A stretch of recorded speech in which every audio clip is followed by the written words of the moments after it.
Welcome to my channel it and out. আজ আমি নিয়ে এসেছি একটা রেসিপি, মাটন ডাক বাংলো। সানডেকে স্পেশাল করার জন্য মাটন তো থাকেই বাঙালির ঘরে, তো আরও স্পেশাল করতে একটা অন্যরকম রেসিপি, সেটা হচ্ছে মাটন ডাক বাংলো। খুবই জনপ্রিয় রেসিপি। বড় 2 চামচ টক দই, এই হাফ চামচ মতো হলুদ গুঁড়ো, 1 চামচ লঙ্কা গুঁড়ো, 1 চামচ জিরে গুঁড়ো, সামান্য ধনে গুঁড়ো, আদা রসুনের পেস্ট, আর লবণটা পরিমাণ মতো, একটু তেল। এটাকে ভালো করে মেখে রেখে দেবো, ঘন্টাখানিক রেখে দেবো।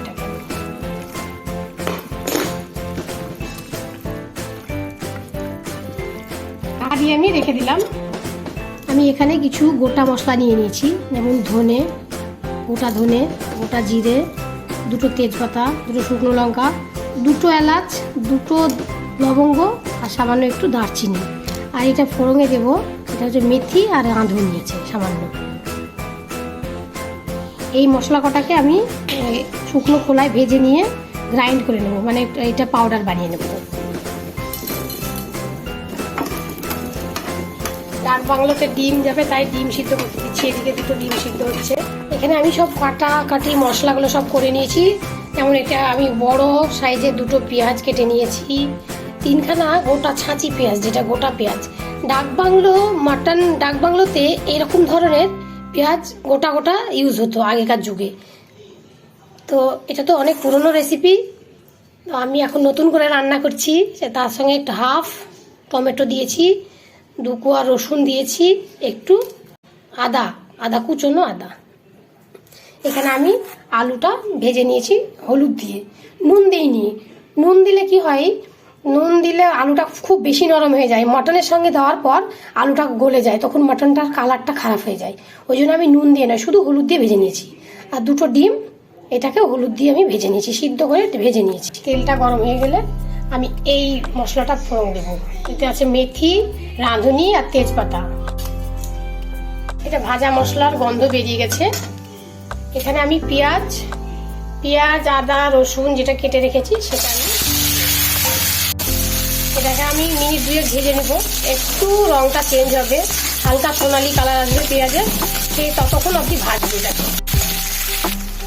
আমি এখানে কোনো গরম মশলার ফোড়ন দিইনি, কারণ আমি গরম মশলাটা গুঁড়ো করে রেখেছি। সব কিছু ভেজে শুকনো খোলায় ভেজে একটা মশলা তৈরি করে রেখেছি। ওটাই হচ্ছে মাটন ডাক বাংলোর একটা সিক্রেট মশলা, খুব ভালো ফ্লেভার আসে ওটাতে। আমি কেটে রাখা টমেটোটা দিয়ে দিলাম, সামান্য লবণ, টমেটোটা তাড়াতাড়ি গলে যাবে। টমেটোটা একদম নরম হয়ে গেছে। এবার আমি মাটনটা অ্যাড করব।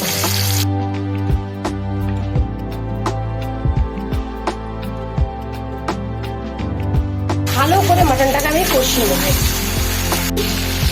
আর বন্ধুরা, আমি এখানে 1 চামচ কাশ্মীরি লঙ্কা গুঁড়ো দেবো, এটাতে খুব সুন্দর কালারটা আসে।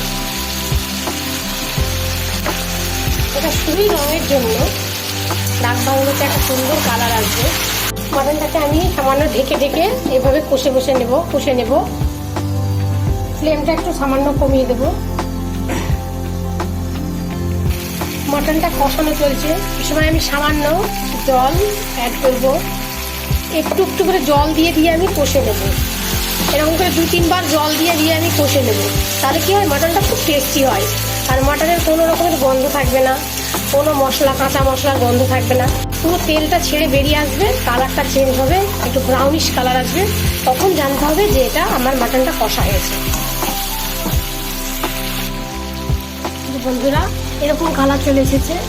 এই যে আমি আবারও সামান্য একটু জল দেব, আবারও কিছুক্ষণ কষাবো, জলটা শুকানো পর্যন্ত।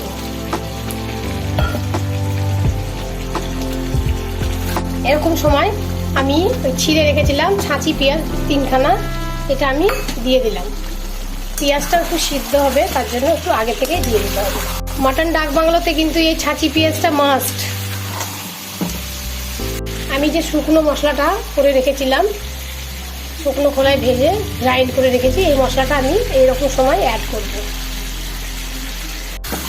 এতে আছে গোটা জিরে, গোটা ধনে, লবঙ্গ, দারচিনি, এলাচ আর দুটো শুকনো লঙ্কা।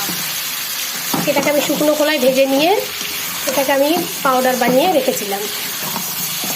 এটা দেওয়ার পরে যে একটা এত সুন্দর একটা গন্ধ বেরোচ্ছে, অপূর্ব গন্ধ। মাটন আমার কষানো ডান। এই যে কালারটা চলে এসেছে, একদম যেটা হয় ব্রাউন কালার টাইপের, যেটা কালার চলে এসেছে, তার মানে বুঝতে হবে মাটন আমার কষা হয়ে গেছে আর পুরো তেল ছেড়ে যাচ্ছে। এবার আমি আগে থেকে করে রাখা গরম জল আমি এটাতে রান্নাতে অ্যাড করব। এটা আমি প্রেসার কুকারে দেবো না, কড়াইয়ে রান্না হবে, সেই জন্য একটু জলটা দিতে হবে ভালো করে, যাতে সিদ্ধটা ভালোভাবে হয়।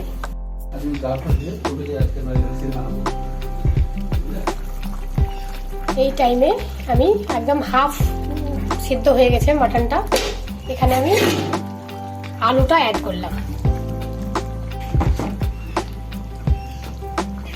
ঢাকা দিয়ে দিলাম, আরো কিছুক্ষণ হবে। মাটন একদম রেডি, পুরো সিদ্ধ হয়ে গেছে,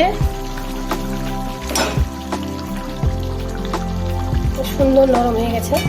কেউ যদি গ্রেভি বেশি পছন্দ করো তার একটু ঝোল রেখে দিতে পারো, আমাদের বাড়িতে একটু গ্রেভিটা একটু কমই লাগবে।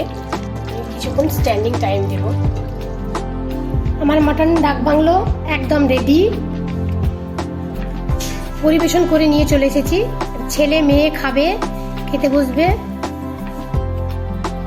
তো বন্ধুরা, আমার মাটন ডাক বাংলো রেসিপিটা কেমন লাগলো অবশ্যই জানাবে, আর আমার চ্যানেলটা সাবস্ক্রাইব করবে। ভালো থেকো সবাই, আর এরকম করে সানডের দিনে মাটন ডাক বাংলো বানিয়ে খাও, আর খেয়ে আমাকে অবশ্যই জানিও যে আমার রেসিপি ফলো করে তোমাদের ডাক বাংলো কেমন হয়েছে। এখানে নিয়ে চলে এসেছি তার সঙ্গে গরম ধোঁয়া ওঠা ভাত। ছেলে মেয়েও বসে গেছে। মেয়ে কি খাবে আজকে? মাটন খাবো। মাটন আর ডিম দিয়ে। ও মাটন খাবে? মাটন ডাক বাংলো, গরম ভাত আর মাটন কষা, মানে মাটন ডাক বাংলো। কোন একটা নিবে আনা? আমি ফ্লাওয়ারটা না এটা? এটা? ও হ্যাঁ, স্টারটা নেবে। আর এইটা লেগ পিস? হ্যাঁ। এই মাটনের পিসটা। ওকে, তো রেয়াজি চর্বির পিস দেব, একটু গ্রেভি নাও। পেঁয়াজগুলো কি সুন্দর নরম হয়ে গেছে একদম।